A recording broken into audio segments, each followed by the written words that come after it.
Hello, ngHouston. Lance's cat is very excited to be with us tonight. Yep, here she is. I don't know if you guys heard that meow right as we went live, but I heard it. So Lance, you're back as a panelist. You want to say hello since your cat already stole the show? Yeah. Thank you, Cleo. My name's Lance Finney. I've been a panelist a few times before. I'm a contractor and developer with Oasis Digital in St. Louis, Missouri. I'm also an instructor with Angular Bootcamp, and I am looking forward to hearing about GraphQL tonight. Yeah. Thank you for joining us. So tonight we have a brand new guest, Tanmai Gopal from India. Is that right, Tanmai? Absolutely. And it's 5 o'clock in the morning where you're at. So, yes. So thank you very much for getting up so early this morning to teach us. No So anyone who watches the show knows I'm a huge GraphQL nerd. I love GraphQL. And so someone named through Meetup told me about this open source project called Hasura, which has to do with GraphQL and how to hook it up to the database. And I have not had a chance to actually, I did check out the GitHub, 3,400 stars. And he said that you guys were trending on Hacker News. And so this is something that you guys did that's pretty exciting. But I haven't actually had a chance to look at it. So I'm really glad you're here because I love GraphQL. I love all things GraphQL. And so we did a little bit of chat before, and I think you're going to start out just a little, you're going to just give us a quick overview just for Lance, right? And anyone else who hasn't had a chance to dive into GraphQL. And then we'll dive into this. So, but I have to ask you first. So, how did it feel when you made Hacker News? Were you tickled about that? Absolutely, it was intense actually. The first time we posted it, it didn't get picked up. And then there was a comment on that thread. There was just one comment that said, "I'm surprised this didn't get picked up. What's happening?" And then we said, "Don't worry about it. We're going to do this again." And then we posted it again a few days later, and it got picked up massively. And that was everybody was super kicked. So it was work that spanned like I think at least a year. 2 years that finally came together. So it was a big moment. I feel like GraphQL is kind of a sleeper project because I keep finding so many people that either haven't heard of it or they've kind of heard of it, but they haven't had a chance to really dig into it yet. But the people who have used it love it. And I love it. It's amazing. If you haven't heard of it, go check it out. We have a couple of GraphQL we had Ed Pelk a couple months ago, and we also had Uri Goldstein from the Apollo team who's been on. So we've had a couple of GraphQL episodes, and I was just talking about GraphQL, I think last week or the week before on Angular Air. But tonight, so you're going to kind of give us the quick overview, but you're going to show us actually what Hasura does, what it is, and I'm super excited about this. So I'm just going to shut up and let you take over. Do you want to share your screen? Sure, I'll do that. And you should tell us about yourself and tell us about your company. Oh, and one more thing before you. I'm sorry. One more thing before you start. Can you tell us kind of what was the inspiration for this project? What made you start this, or what problem were you addressing? Where did this come from? Sure. So I'm one of the founders at Hasura, and we started. We kind of incorporated the company just about a year and a few months ago, just slightly more than a year. And the way we started doing this is that. So we always wanted to have the idea of kind of automating the data APIs to your database, so that a lot of like cruddy actions you don't have to write code for. And we done an early version of this with JSON as a language. So you had like a MongoDB-like query syntax that you could use to kind of query the database. So you would have a JSON query. You would post a JSON query to the API layer, and the JSON query would read type, select, columns, this, table, this, where, limit, offset, whatever, right? So you would post a query in JSON and kind of fetch data. And early this year, and so when we would try to describe what this would do, it sounded as if we were doing GraphQL, but we weren't doing GraphQL. So early this year, we added support for GraphQL. And then we started talking to people in the GraphQL community to kind of understand how to position it and how to message it and whatnot. And then we finally launched it just about 8 weeks ago. So it kind of came out of that work. And that work itself was motivated because a bunch of us have been working on projects for a long time. And we realized that having this component would just make life easy. So kind of like a Firebase on your own database kind of idea, right? Like I want something like Firebase, but I wish it was on my database, or I wish it was on a database that I own. And that's kind of where it started. I feel like we were on the same wavelength 2 years ago, because I was having the same problem 2 years ago. Like, I love Firebase. It's so easy, but I wanted something like that on-prem, and I didn't know how to do that. But I didn't build what you built, so I'm glad that you did that. Yes, and 2 years hence, here you are. Well, you've come to the right place, because we love GraphQL, and this sounds very cool. Awesome. So I'm just gonna share my screen and just maybe kind of show 2 slides that I think describe the REST versus GraphQL thing fairly well.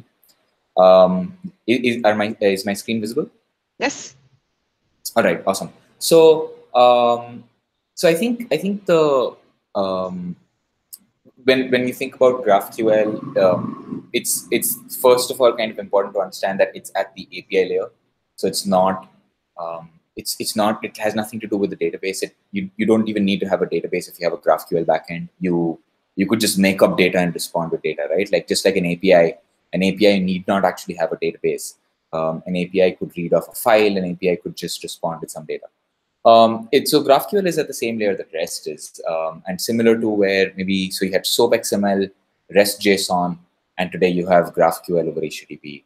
These are all kind of at the same layer. And if you look at the API model that you had with REST, let's say, if you're building a REST-ish kind of design and you had an e-commerce backend, you would have a product, brand, category, right? And let's say you're fetching product or brand or category, you define these methods and these endpoints. So you'd have a get, post, a patch or delete if you're super into REST. Most people don't do that; they just go for post and then they kind of let it be. So you'll have these different endpoints for different resources that you define. And what you would do is,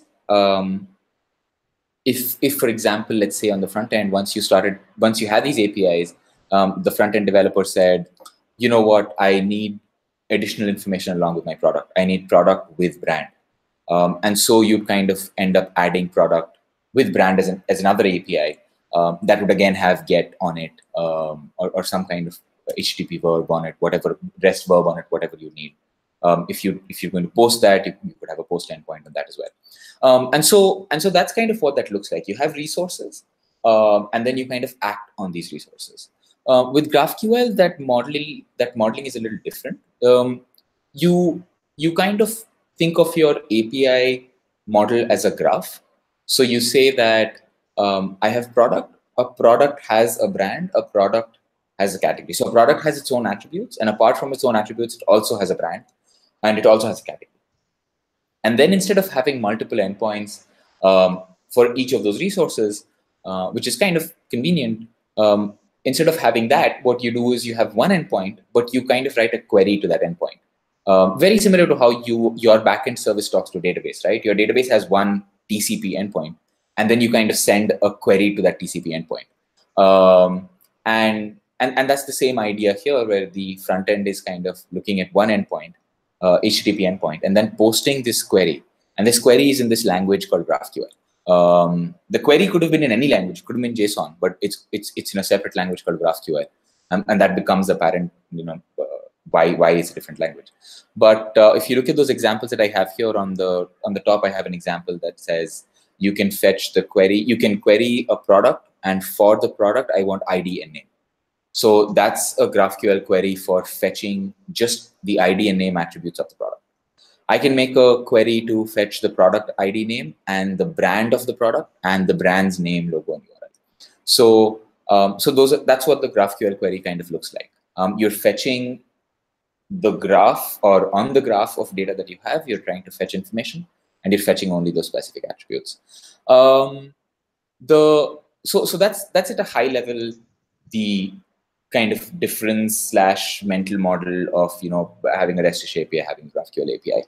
One of the things that and so it's kind of important to understand that you can do whatever you did with REST, you can do with GraphQL. It's whatever you had on a typical REST API, you can do with GraphQL, because it's just the language that is kind of changing talk to the API. There are a few differences that I would like to highlight between these two. The first is that GraphQL has support for subscriptions, which means that it's as if REST had a verb called watch. So REST has a verb for get, post, put, delete, patch, right? And so GraphQL says, let's add this thing called subscriptions. So you have queries for reading data, and then you also have mutations for, and then the when you insert data, and I don't have that example here. When you insert data, you call it a mutation. So you have queries and mutations which are for getting data and writing data, and then you have subscriptions, which is for watching on data. So you can subscribe to events as they happen on the backend or as they happen on the API. You can subscribe to that. So any GraphQL client will have support for subscriptions, and that will kind of abstract away the idea of like WebSockets or reconnection logic and stuff like that you have to worry about, and that kind of goes away. Which is a neat thing. If you like RxJS observables, you like subscriptions because this is what you need. Exactly. Yeah, I was just going to ask if this is implemented with observables, or does that depend upon the particular GraphQL implementation? This is what's going to allow you. So you have one thing that's written anytime you update the database. Well, Firebase would just send out, it's going to trigger an observable super, super easy. But if you're not using Firebase, then it's kind of tricky unless you're a backend developer, unless you know Socket.io and PubSub, that kind of thing. You might not know how to do that. And so subscriptions will handle that behavior where something changes in the database and it will push out notifications and it will trigger all of your subscriptions or all of your observables with the subscription. The subscription is the behavior that pushes the updates out from the server, right? Exactly. And it does that over, and so most GraphQL backends and GraphQL clients, they do subscriptions over WebSockets. So the server pushes out an update over WebSockets. Your client is underneath it using WebSockets, receives the update, and then triggers, and then kind of sends that over to your app over an observable or whatever. So most of the clients end up using observables underneath, but it depends on the client library too. They can give you a callback, whatever. It depends. If you're Angular, of course, you're going to use RxJS. And that's the thing is you could do this without the subscriptions. You can do that behavior without it, but it's just so damn easy to do it like this. It's so nice. Yeah, it's a perfect fit. It's an absolutely perfect fit for that. Yeah. The other thing that I think is the key difference, and this especially happens when you speak to folks who are slightly mature with the REST ecosystem, right? When you talk to them about these examples of like, I can fetch whatever slice of data I want, GraphQL is so cool. They'll be like, hey, I can kind of do that over my REST HTTP endpoint as well.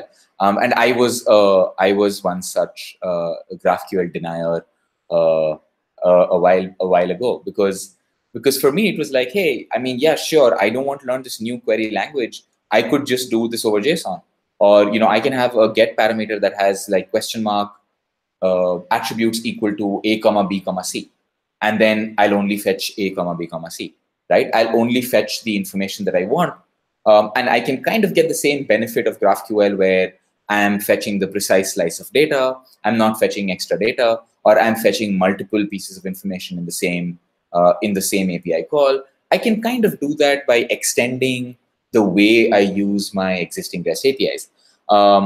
And then in the middle, if you folks remember, there was something called Netflix Falcor, which kind of standardized this idea of having this kind of DSL and way that you query your API, that you can kind of make one API call to fetch as much information that you want. There's also something called OData, which kind of solves again the same problem in the way that you fetch information. And all of these solutions kind of solve the same problem of GraphQL that people often speak about, which is the efficiency of fetching information, and which is making one API call to fetch whatever information you want. But what all of them lack is in my mind, this is like the single most important feature that a GraphQL backend has that is absolutely killer, is that a GraphQL server is self-documenting. So every GraphQL server, by definition, you can only be a GraphQL server if the server supports introspection. So if I am a GraphQL backend and you're a GraphQL client, You can obviously send me a query and say, hello server, can you give me product, and for each product give me ID and name, and so I will respond to you with that information, right? But what you can also do is you can also query, you can also send me a query and say, what API models do you have? And I'll respond with, oh, okay, I have products, brands, and categories. And then you can ask me, what is a product? And I'll tell you that a product has ID, which is an integer, a name, which is a string, and it has a brand, which is a brand object. And then you can ask me another query of, hey, what is this brand object? So there can be this kind of back and forth that can happen, or you can make one gigantic query to fetch all the information about all the API models that I have. And that is kind of this, and that is amazing, that I, as an API, have, I support not just queries and mutations and subscriptions, but I also support an introspection API, which allows you to fetch metadata or information about the API. And this is amazing because you don't maintain documentation outside the code that you write anymore. The act of writing a GraphQL backend is the act of generating that documentation. And the community has gone crazy building these tools that use this introspection feature really, really well. So one of the things that you can do. I'm nerding out so much while you're going through this, and I'm like, I love this. And this interface right here that you're showing us it just comes out of the box, right? You don't have to write that. You get that functionality. Absolutely. It's like one line of code. And I know the first time that I have to share here because I'm such a GraphQL nerd, the first time that I did a GraphQL server, and remember, I'm a front-end developer. I'm not a full-stack developer, right? So I was a little intimidated to make a server. It was so easy. It was like half a day, I think, not even that.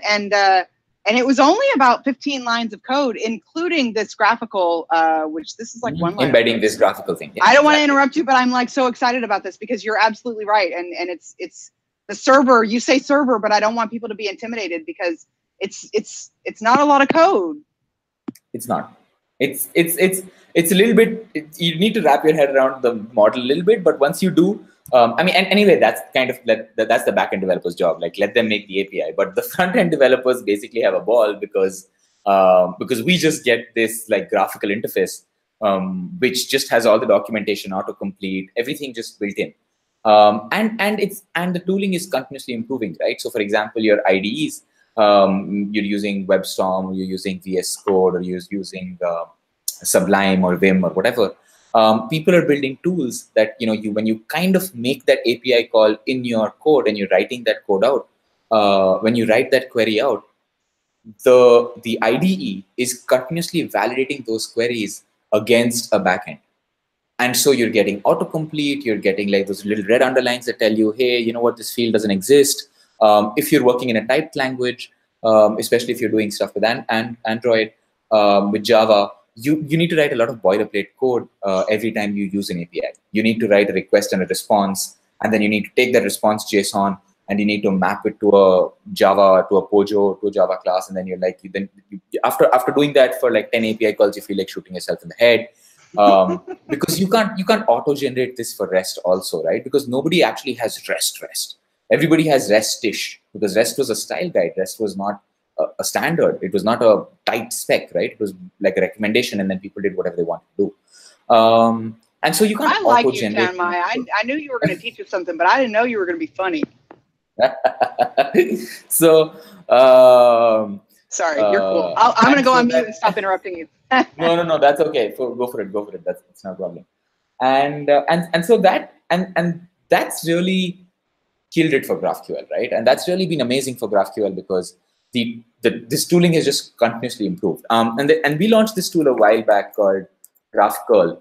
And the idea behind GraphQL is that you have curl, like the command line tool curl, and you can kind of make GraphQL queries with it. But you get autocomplete on your terminal. So you can get tab. So it's like you curled for an endpoint, and then when you press tab, your GraphQL query kind of autocompletes, right? Which is just one example of using that introspection API well. So it's as you wrote that? Yep, we wrote this. It got picked up. It did. I'm gonna have to start being nicer to you. I mean, when I say I wrote that, we wrote that, right? Your team wrote that. Yes. Y'all are pretty cool. That's true. Thank you. So, so this is just another example of how you can use that introspection API to build really good tooling. And I think, yeah, I think, and for me, this idea of having a server that can serve itself or serve its own metadata is very eye-opening. And that's really killer. So, so if you folks have any questions about GraphQL, I can take them now, and then I'll jump into a Hasura demo. Yeah, well, the question that I'm going to, my biggest question for it is, I've seen demos of this before, and I see a lot of descriptions of about how it's so much nicer to have a single endpoint that you can pass in the shape of what you want and it returns it. But the demos I've seen, or the conversation I've seen, pretty much leave how the backend works kind of as a mystery. And so it always seemed to me like, the front end will get everything it wants and the back end will do it by magic. So I'm looking forward to seeing where that magic is. And Bonnie just hinted that the magic is easy. And I really hope that it lives up to the hype here. Well, the part about graphical and actually launching a GraphQL server was very easy, but I still had cool data queries but Tanmai's going to show us a better way that we can just skip over all that and do. And this new buzzword that I love, serverless.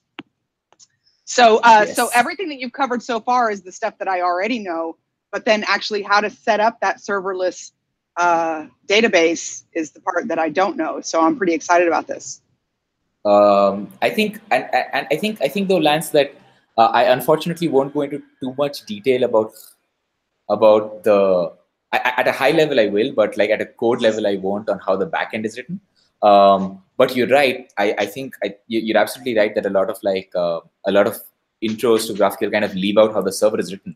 But I think, and it was, well, that's my fault because I told you. Because the reason why, Lance, I don't know if you caught that episode, but there was an episode with Ed Pelk about 2 months ago, I think. I don't know when it was. It was recently, and it's on our YouTube channel. That was kind of an introduction to GraphQL from the very beginning.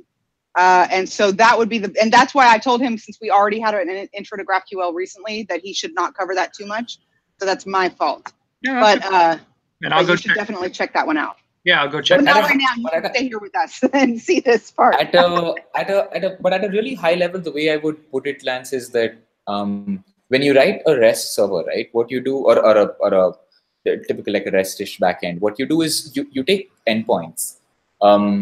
You take a method, comma, URL, tuple, right? Mm-hmm. And you map that to a function.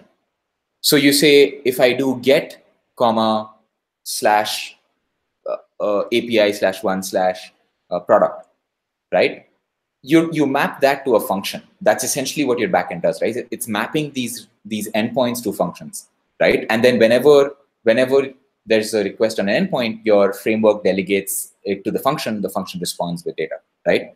Right. That's kind of what that looks like. With GraphQL, the idea is exactly the same, but instead of like having these resources which live on endpoints which call a function, it changes to this graph, and every node that you see on the graph can trigger a function. That's one of the ways that you can write a GraphQL backend. So you can say that, for example, if I look at this query product brand, it's going to trigger 2 functions.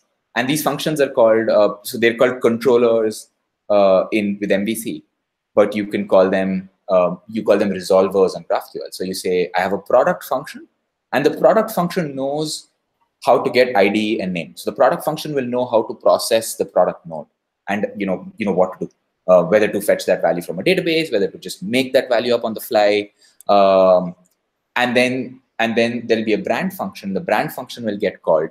But when the brand function gets called, the brand function gets called with the parameters of its parent node as well. So it's kind of like the router that you have on a web server, which routes endpoints to you. The router now kind of routes a depth first search graph to you. Does that make sense? Yeah. If I can explain it in another way, because I know that Lance likes NGRX. So Tanmai said resolvers on your server.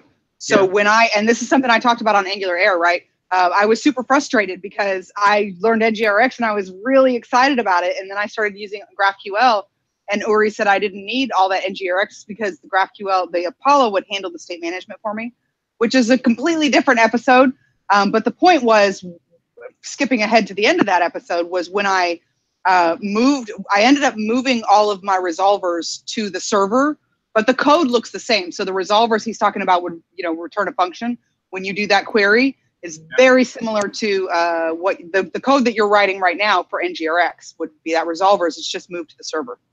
Does that make sense? Yeah. Well, and I also understand one of the reasons that you're not going to have everyone talk about all the different ways to do it is that every backend is different, and you're not going to have time in a talk to talk about this is how you should do it in Java if this is your backend, and this is how you do it in Node if this is what you have set up, and .NET and on and on and on. So yeah, of course. But but broadly the approach of kind of triggering resolvers based on nodes in the query is that approach you'd see across all of the languages. But you're right, yeah. The nitty-gritties are of course different for every language, right? Every framework. And you can pass variables. So basically, your query is structured just like a JSON object, and you're just sending back exactly what you want. And the cool thing is that you can nest this JSON object so that it would. So if you did this, you can do it with REST API, but you're going to talk about multiple round trips to get the same information.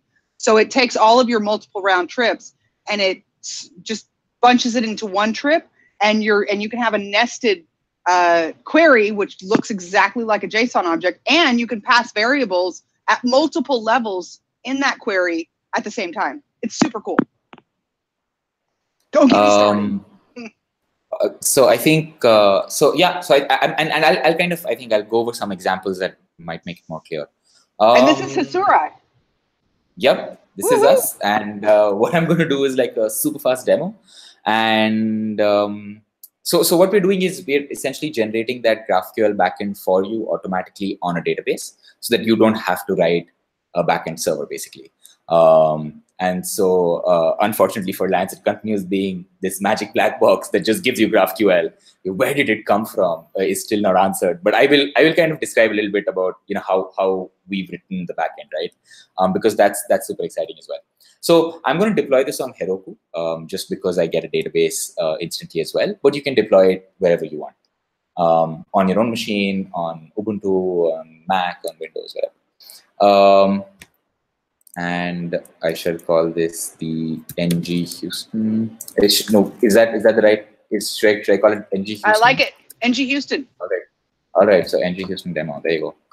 And so what's happening now is that this is kind of what we're setting up. We're setting up this diagram here. You have an app, and the app is going to make a query to the GraphQL engine. And so this app is obviously not here. But we're deploying this GraphQL engine, which is this backend service, and we have Postgres deployed, right? So that's the backend that we're kind of setting up. This is a super tiny Docker image. It's 15 MB, super lightweight. And that's why this deployment I can do live. Otherwise, we would have waited just 5 minutes to see this get deployed. But as soon as that is deployed, you'll see we have a UI, which will load anytime now. See what happens when you're live on YouTube?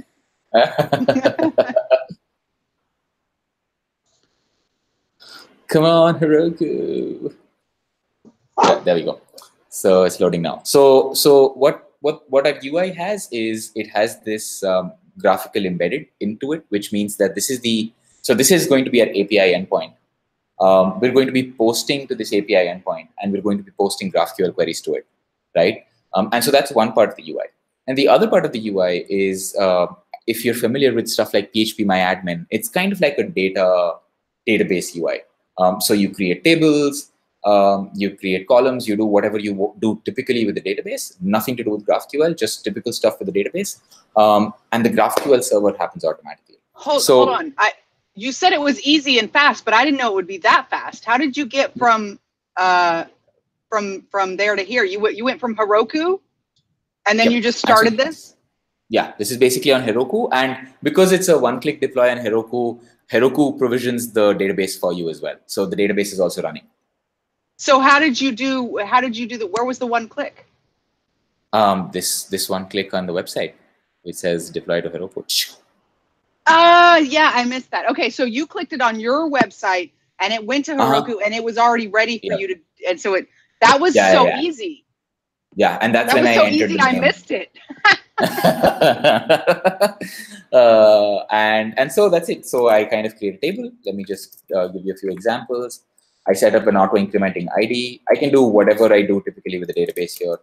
I'm using a UI, but if you want to use SQL directly, you want to use your own migration tooling, you have Rails, Active Record, Django, whatever, you can use that. And so as soon as I have that set up, let me enter Lance here. Right, so this is just typical database stuff. Nothing fancy. I just have a table. I inserted a row, and as soon as I do this, I can start querying it with GraphQL essentially, and I don't have to write the server. So profile ID, and you can notice the autocomplete kind of tells me what's running, and that's the response that I get. So just this like is now ready to go, and now you can just start using that in your app. So you can just be like, oh, okay, this is. So as a front-end developer, you'd usually be looking at this screen, and when you're doing your backend, if you were comfortable setting up the tables yourself, you just do that yourself. But otherwise, the more databasey person in your team would kind of look at this part of the UI and set up these tables. So I'm just going to run through a few quick examples. So let me put in, let's say, you're like a wizard. my name here, and then what I can do here is we support super rich querying, so you can do where name, and so this is the equivalent of a question mark parameter on get, right? So I would have done profile question mark name equals something, and so I can do like. So I'm taking a complex example up front. So I could have done equals greater than whatever. I'm doing a text pattern match. So I'm searching for names that start with an L. And so I get Lance. And if I remove all of these, I'll get all the data back. And so I get 2 rows back. There's limit, there's offset. And of course, the good thing is that all of that is just on autocomplete. So I can paginate using limit and offset. I can order using multiple columns. And I can have a where clause kind of syntax, which allows me to fetch, do different kinds of pattern matching, less than, greater than, not equals to, null, is null, whatever. And set up that kind of condition to fetch whatever data I want. What I can also do is create another table that has address. So let's say every user in our system has multiple addresses, and let me set up an integer here and the user ID that this address or whose address this is, and address, which is a text column.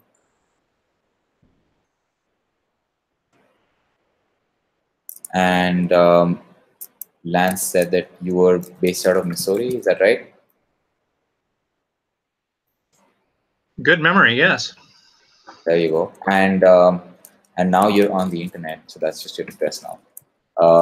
And I was in Bangalore, and occasionally I stay in San Francisco. All right, cool. So so now I have this information about these are the users, this is where they live, and there's the user information. And I want to make one query to fetch both of that for rendering this profile page that I want, right?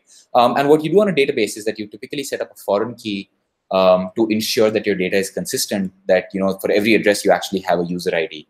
But sometimes on the database you don't want to have foreign keys. I mean, whatever. It's up to you on how you decide to do your database modeling, whether you have foreign keys or not. But essentially what you can do with Hasura is convert a foreign key, or define, even without a foreign key, a relationship. And so I can say that every profile has an array of addresses, and use the ID column to kind of make that join, in a sense, of where that information is. And as soon as I do this, and I head back to graphical here, if I do control space, you'll see addresses turns up, and address turns up here, right? So now I'm fetching the different addresses of that particular user, right? So so this was an array, but I could have had a nested object, I could have had a nested array, whatever. So this is the GraphQL, the graphy part of GraphQL. Just a few quick things here. So one obviously is that this is the worst idea. so far. Hasura sounds like the worst idea so far because it sounds like you've opened up your database to anybody in the world. But what we've done is we've taken inspiration from Postgres. Postgres has something called row-level security. We've taken inspiration from that and implemented it at the API layer. So what you can essentially do is you can create arbitrary permissions on your data.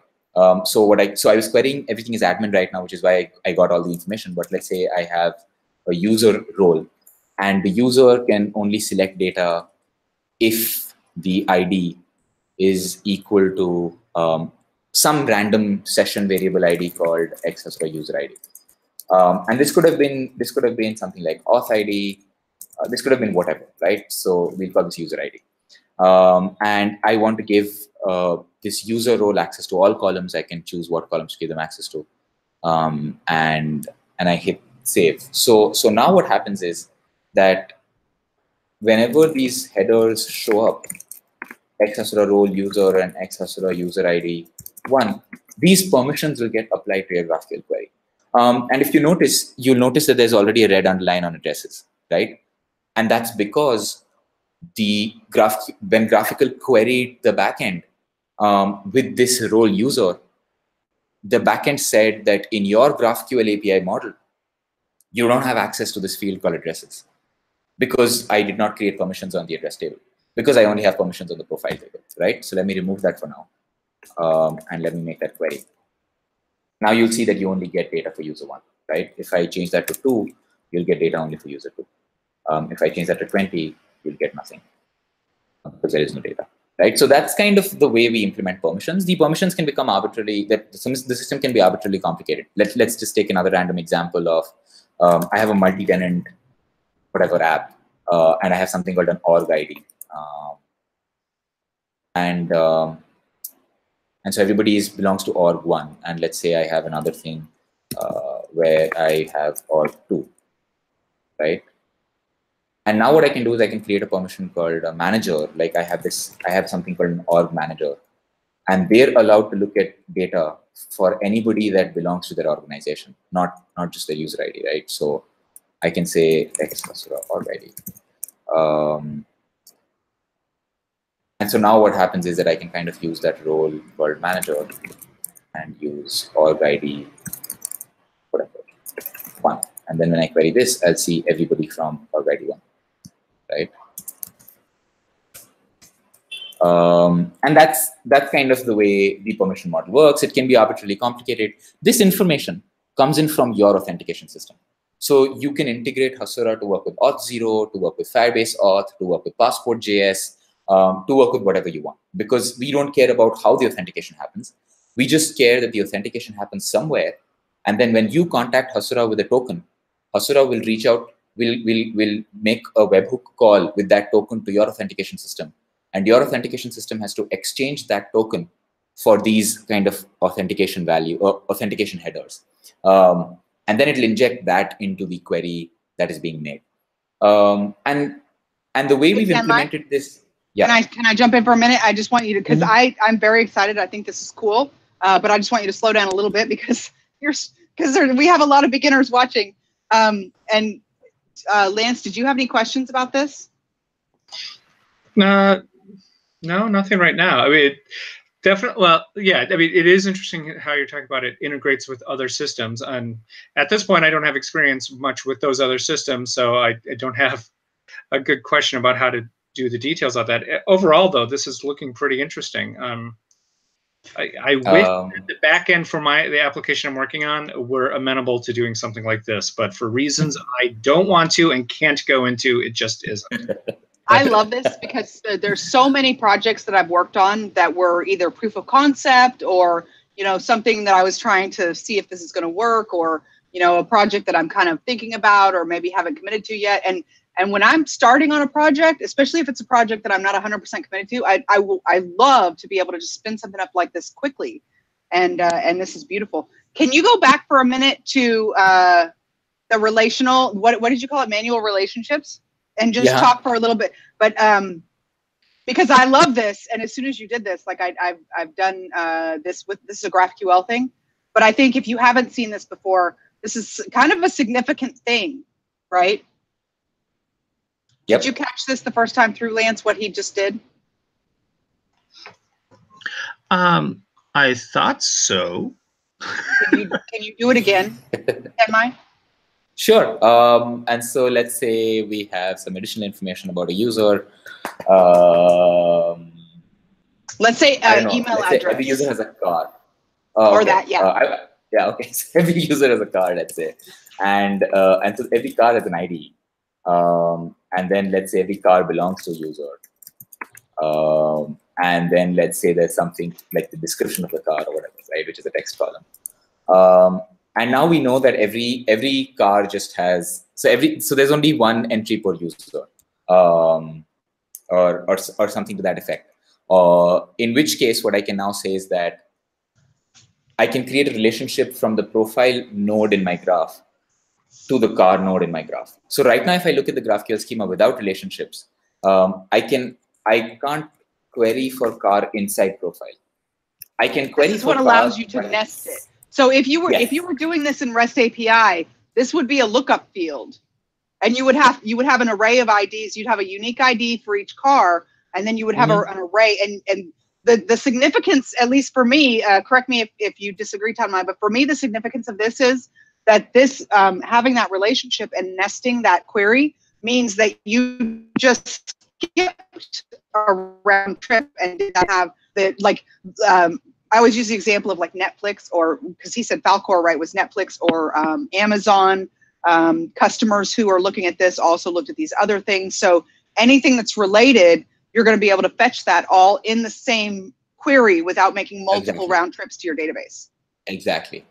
And without making multiple round trips even to your backend, right?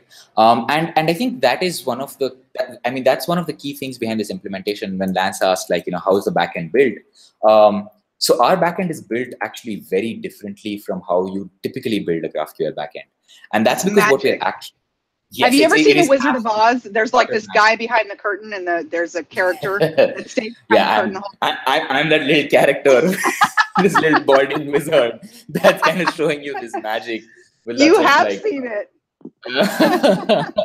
And so the way we do this magic is what we are actually a compiler that's fronted by a web server. Because what we do is we take a GraphQL query and we compile that to a single SQL query. And we do that because we're only talking to Postgres.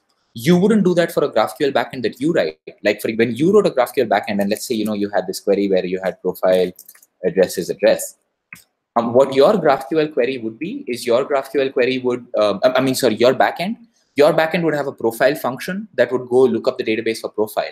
And then your backend would have an addresses function that would go look up the database for address. And then you would kind of, put that JSON object together where you'd nest all of this together. And then your backend would return that response to the client. So the client is making one query. When I did my GraphQL project, the big app that I worked on that had GraphQL, we had the GraphQL server, but there was also all of the SQL queries. So those resolvers that were inside the GraphQL query, they would fetch. Yeah. And so you're saying you're skipping. Yeah, and that's a problem, because what happens if I have a lot of nesting, for each of those resolvers, you're making a separate SQL query to the database, right? So you're hitting the database if you've done it without using something like data loader, and you're just writing it in a naive way, you're making n+1 queries, which means that you make one query to fetch the profile object. And let's say you get n profiles, you get 10 profiles in that first database response. Now, for each of those 10 profiles, you're making the address query. You're fetching the address for that data. So you're making n+1 queries. If you use something like data loader to kind of make that more efficient, what you would do is you'd still make 2 queries. You'd make the number of queries, the number of nodes that you have. So you'd make 1 query for fetching the profiles. Then you'd make 1 query for fetching all the addresses after you fetch the profiles. And what we do is we skip that entire process because we just write a compiler. We actually take this GraphQL query string, we convert that to a AST, just like what a compiler does. And then we convert that into an SQL AST, and then we render the SQL string, and then we send the SQL string to Postgres. And that is what gives us ludicrous performance. I've not used the word ludicrous before. Ludicrous. But, yes, it gives us absolutely ludicrous performance. On 50 MB of RAM consumption, you can make upwards of 1,000 we can make about 2,000 requests per second for a nested object that's fetching about 60 to 80 KB of data, right? And that scales vertically and horizontally. On Heroku free tier, where they have rate limiting and whatnot, you can get 600 requests per second easy on 50 MB of RAM.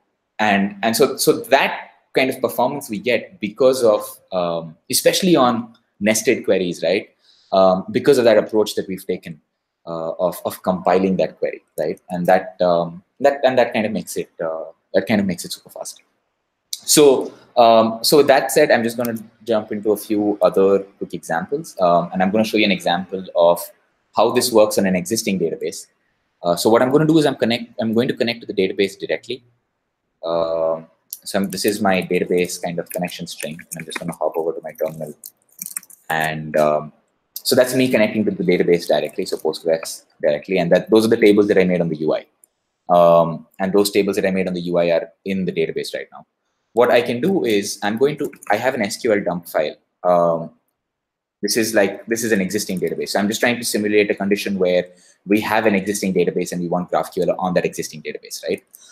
And so what I do is I import that data into Heroku's Postgres. So I am going to create those tables and I'm going to insert a bunch of data, and that's happening in the background.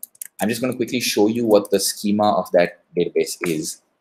And this is called the Chinook database. This is a fairly standard SQL database example. This is a music database. I have albums. Every album has tracks. Every album has an artist. Has a bunch of foreign keys, whatever, right? Like fairly typical, simple schema. And this data is getting imported. If I head back to our console, you'll see that the tables that got created start showing up as untracked tables, which means that these are tables that exist, but that are not exposed over GraphQL. So I can choose to expose them selectively, or because I'm the Wizard of Oz, I can do add all, and then all of them get exposed. And then I have the option of not having to go and create those relationships manually, but just kind of say that, you know, this schema has foreign keys. Can I use those foreign keys as hints to create relationships? Yes, I will use it for all of them. And now what happens is that I can kind of go in and say, hey, query for, just a second. So I can do query for albums, and album has an ID and a type, and every album has an artist, which comes in from a different table, and that relationship is set up for you. And every artist has a name. And so that's the query that I'm making, right? And so there's some data inside here that's there. Because this is Postgres, you can create what are called views. So what you can do is you can say, I want a view. I want to see the number of albums or the average rating of an album or whatever, right? Some kind of data aggregation. And what you would do in SQL is you would represent it as a count. So you'd say, I want to create a view, which is basically a data aggregate of the data that I already have in the system. And when you create that view, you can basically query that view over GraphQL as well. So I can say query num albums. And this is basically going to tell me how many albums I have in the database, right? And so I have 289. What I can do is I can replace this with a subscription. And you'll see that this data is changing live, because I can take any GraphQL query and convert that to a subscription. And that's happening because I'm importing that data live, right? And there are only 347 albums, and this is why it stopped at 347. But I can repeat that process for an artist. So that's kind of the way this works, right? So I can create tables or views, which are very common database concepts, nothing new for anybody who's looking at a database. But as soon as I create them, I can run arbitrary GraphQL queries, and I can convert any GraphQL query to subscription. So that means you're getting real time on your existing database or your new database without any effort, right? And I'll show you another few quick examples of how why that's useful in a bit. But that's kind of how it works in an existing database. Does that make sense so far? I mean, I thought you were done, and then you were like, okay, let me show you another example, and I got all excited all over again. This is cool. Yeah, this is I love it. Yeah, and we worked a lot on ensuring that the subscription system is scalable as well. And so you should be able to handle a few thousand concurrent subscriptions on a 4 GB RAM 2-core box, which is not bad because Firebase is limited to 1,000 active concurrent connections anyway. So Safar wants to know if we can do data streaming. You can do data streaming. So this is for the app, right? So this is like an Android app or a Angular app or a React app that's making a query for this subscription value and fetching that data live. So you can use it for streaming that kind of information onto the app. But if you're looking at streaming data from this database into another database, I will come to that example in just a few minutes. But for now, this is kind of a UI. You're building a real-time UI, right? This is essentially Firebase, but on Postgres. And you can make arbitrarily complicated queries, right? It's hard to do data aggregations in Firebase.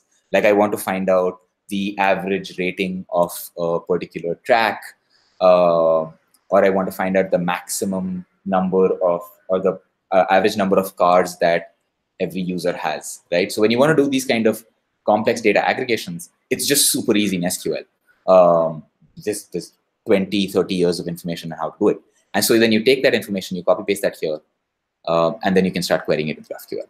So that's the idea. And you can convert that to a subscription, and then you can stream that information as it changes in the database. So you can use it for those kinds of streaming things. Does that make sense? Yes. Okay, awesome. So I will now come to the last portion of my demo. And this is something that I'm super excited by. It's something that's super new. So what I showed you is basically building this kind of an app, right? You have an app, your app can query the database, real time or CRUD, and that magic is done for you. All you need to do is you root the database stuff, your APIs comes out of the box for free, and then you write your app, right? And that works. But if you take a slightly more complicated example of, hey, I have this super monstrously complicated backend for, let's say, a food ordering app. The food ordering apps are the rage right now in India. So because it's amazingly convenient, I can literally order food right now, which I might do after this, at any time of the day. And it's very nice. And the way that backend works is a little complicated because you have an app. The app makes a call to your API, right? Your REST API or whatever. That API now does a bunch of things. So when I make that request from the app, the API is kind of inserting something into the database saying, here's a new order. Then talks to the payment microservice and says, process the payment. And then talks to maybe a restaurant microservice to say, can we assign this restaurant this order? Is that possible to do? Is the restaurant open? Whatever, right?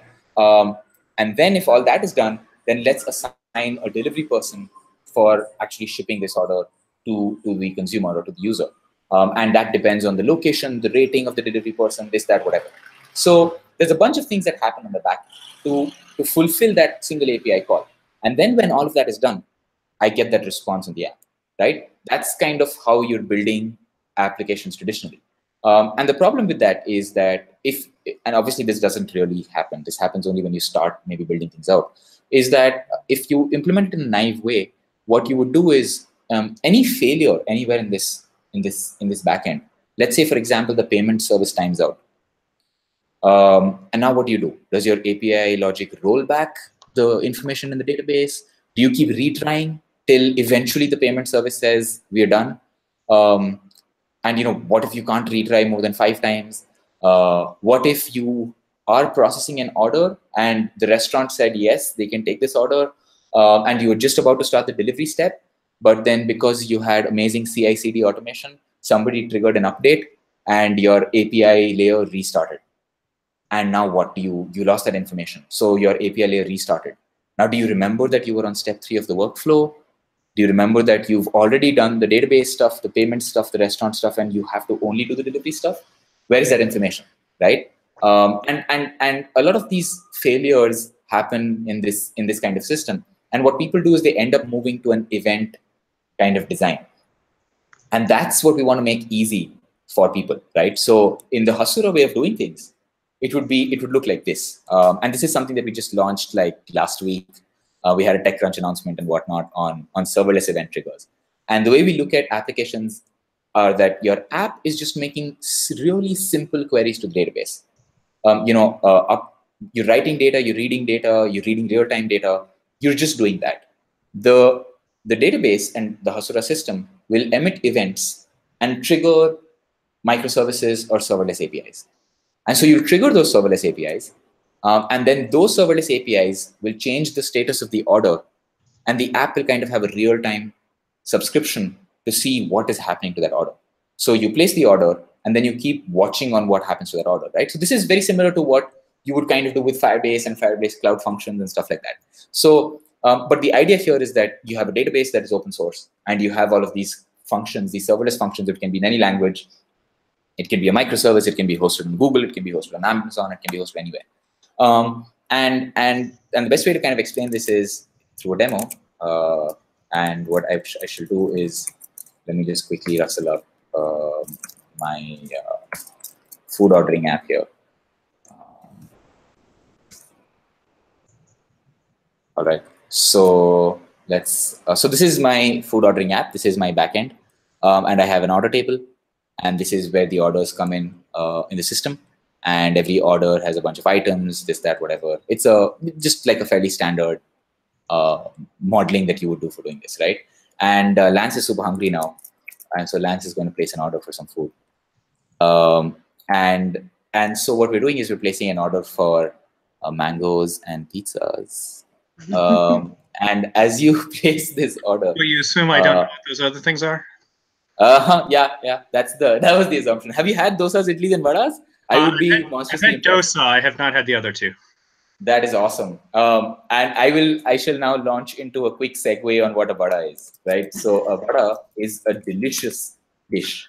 And so that's kind of what a vada looks like, right? It looks like a donut. It does look like a donut. Yes, and it's a savory donut though, it's not sweet. So when I was a child and I looked at this and I'd seen cartoons and I was like, oh yeah, donuts are the thing. Everybody's eating donuts. And I had a vada for the first time and I thought that was a donut. And I had it and it was delicious because I like savory stuff. I don't like sweet stuff. And then I had a vada and then a few years later I had a donut. I was like, what? Why is this sweet? This is not supposed to be sweet. This is supposed to be savory. But this is also delicious. So quick segue into food there. Now I'm hungry. Thanks a lot. So as soon as you place this order, now what we've done is that the app has made this really simple insert mutation or a GraphQL mutation, which I didn't show you, but it's made that into the database.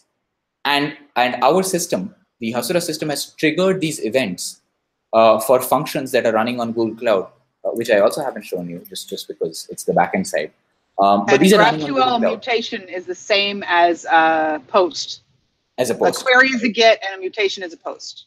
As a post. So I posted that order and then it triggered an event to start the order validation process. And so the order validation function ran in the background, and when it got done, it updated the order status in the table. And because I was subscribing to it from my app, I instantly got that feedback saying, oh, cool, order validation is done. And now it's kind of waiting for me to make payment. And then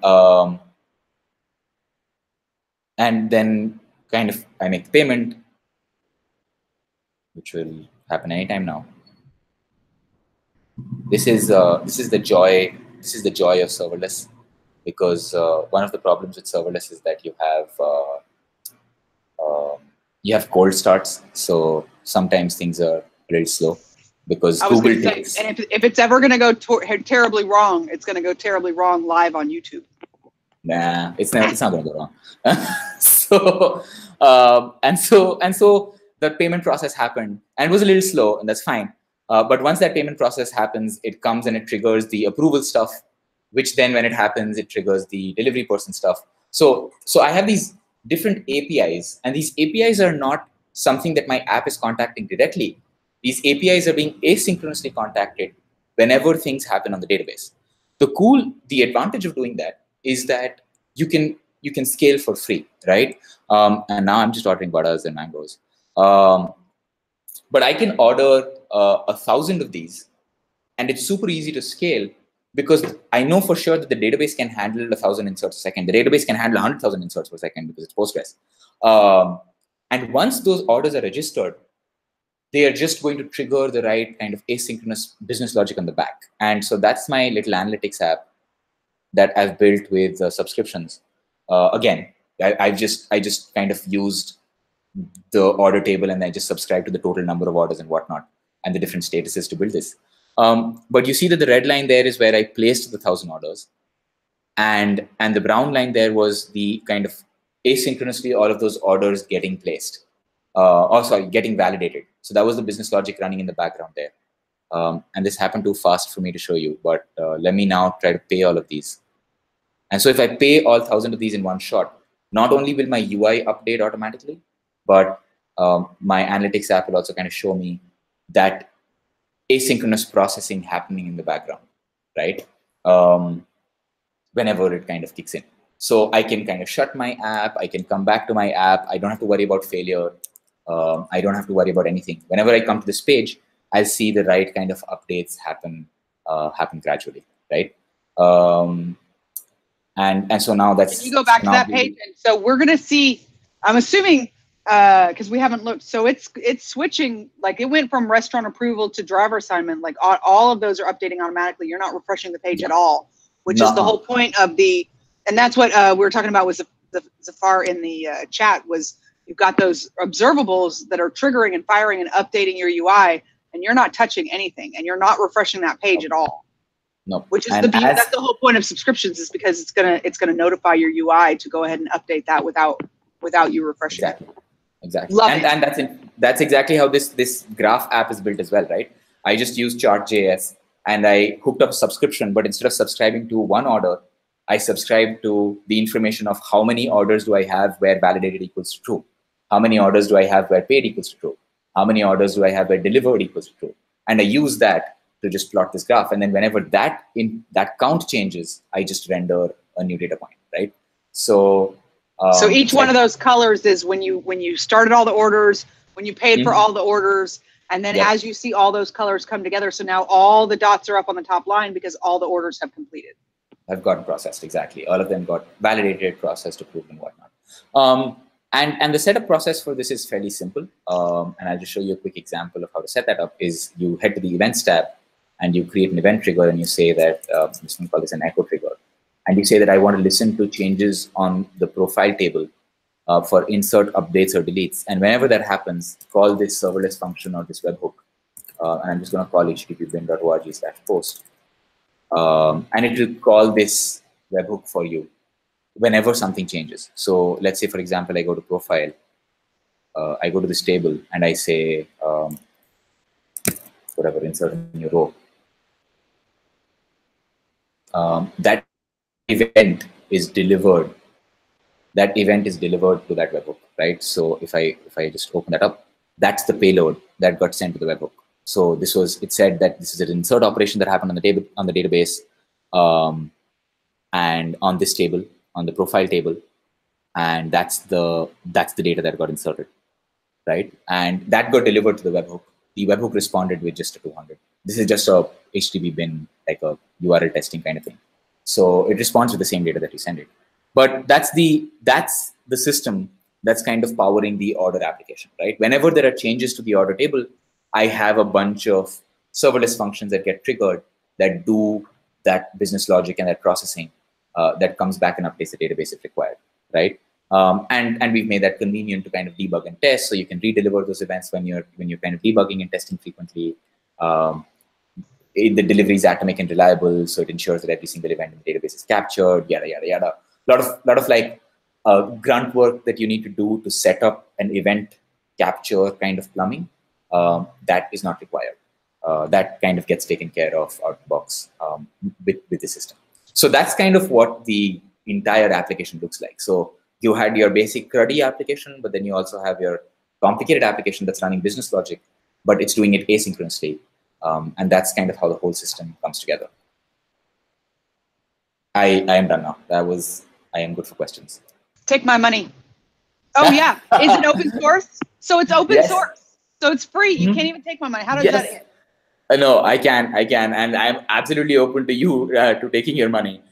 We have support plans, so we kind of do different kinds of support for based on whatever you need. So that's, and we might have a SaaS version in the future, but that we're not thinking about that right now. This is just this is kind of how we are taking people's money right now. This is what I said when the Stack Blitz guys came on the show, and I was like, "This is so cool! I can't believe it's free." And then someone came along and invested a whole bunch of money, and they started hiring a lot of people, and now the secret is out, and everyone knows how amazing they are. But it's funny because like they didn't know. I'm like, do you guys know how cool you are? Do your parents know how awesome you are? Are their existences validated because of this? That's true. Right. Hey, Zafar wants to know what language the compiler engine is written in. Zafar has a lot of good questions, and Zafar, you need to get your butt on the panel next time. You've graduated from chat, but it's a good question. What language is the compiler in Haskell? So the backend language is in Haskell. Sorry. Oh, that's interesting. That's all. Yeah. It was super risky because it's hard to get Haskell developers. I think we're probably one of the only companies in India who employ Haskell people.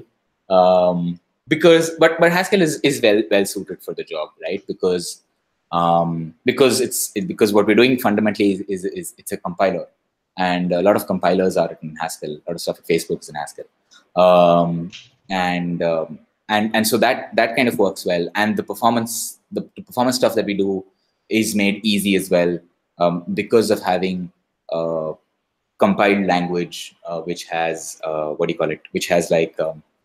which can scale to using multiple cores easily and stuff like that, right? Dynamic languages have a problem with using multiple cores effectively.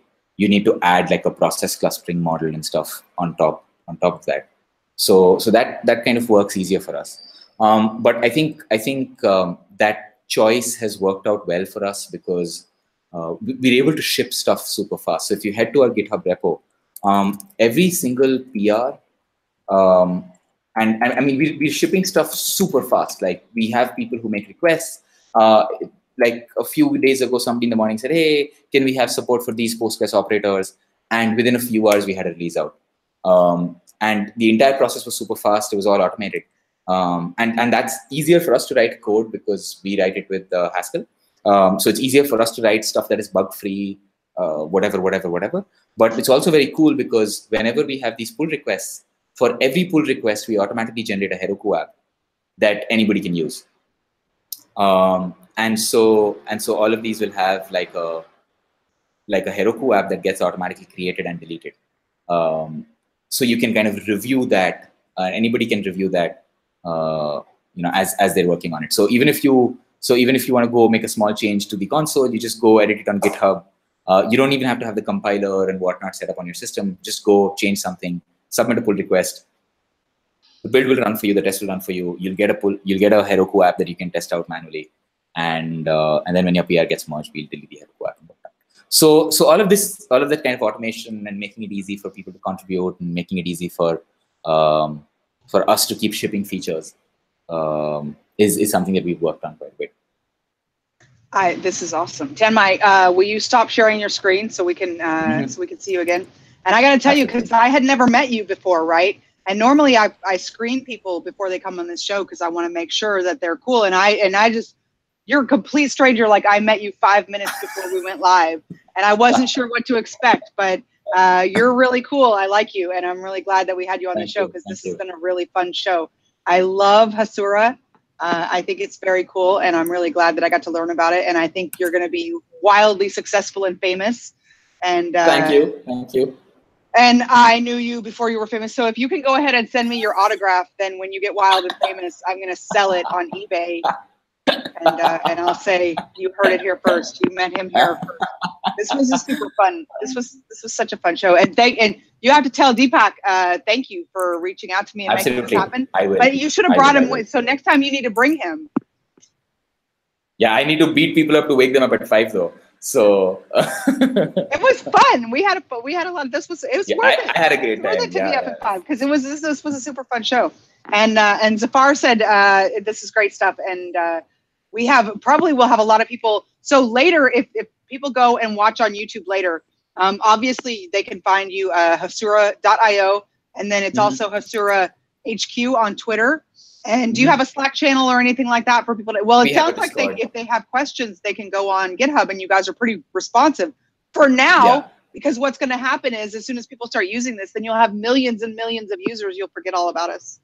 Yeah, no, that like on one hand, I don't want to tell anybody, no, but then on the that other won't hand, happen. But what we have, so what we have a Discord server, which is like a Slack, and so most of the kind of back and forth with the users happens on Discord. And so whenever there's bugs or enhancements, we put that on GitHub generally. This is like when you find an amazing new restaurant, and I still have you on screen share. This is like when you find an amazing new restaurant and you love it, and then you start telling people how great this little restaurant is, and next thing you know, you can't even get a reservation. Well, this has been a lot of fun, and I really appreciate you coming on the show. And I would like to have you back on periodically because I think you're going to do lots more cool stuff.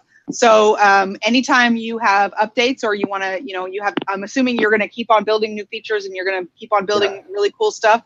And I want you to come back because I want us to be friends because you're really cool. Absolutely, thank you so much. Thanks to Lance also. Yeah, and thank you, Lance, for all the questions. Mysterious Zafaro. Yeah, who's been asking questions. Thanks for being here. It was good to see GraphQL in action on a level that I hadn't quite seen before. So thank you. Absolutely. All right. Okay, that's it. We'll see everybody next week. Thanks for coming. Bye.